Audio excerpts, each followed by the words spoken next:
कशाचा जमानाला जर ड्युटीवर जायचं असलं तर सही चालत नाही.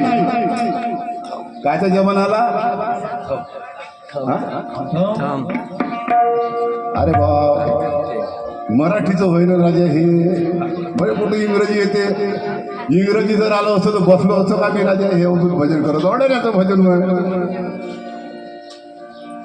कसाचं युग आहे थम्स हे पोरं म्हणते म्हणून सांगतो मला काही तेवढं येत नाही. अंगठा काय अंगठा धुवून आता लय लंबा आहे तिथे काय सांगत नाही.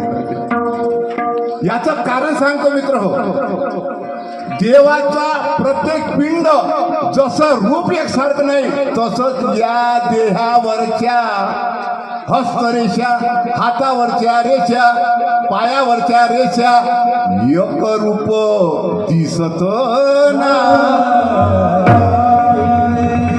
एका मनुष्यासारखा दुसऱ्या मनुष्याचा अंगठा नाही म्हणजे त्याच्या मधल्या ज्या रेषा आहेत त्या रेषा एक येत नाही.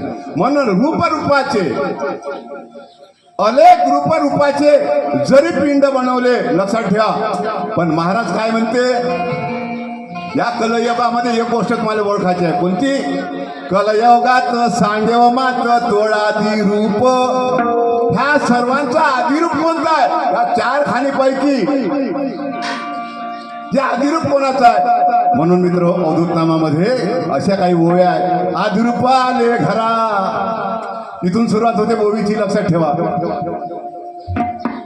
खूप सखोल असं अवधूत भजन आहे मित्र हो. म्हणून या अवधूत भजनाचे जे विचार आहे समजले जातं हे मानवापर्यंत पोहोचले पाहिजे. हे अवधूत भजन करण्याचं काम आहे. या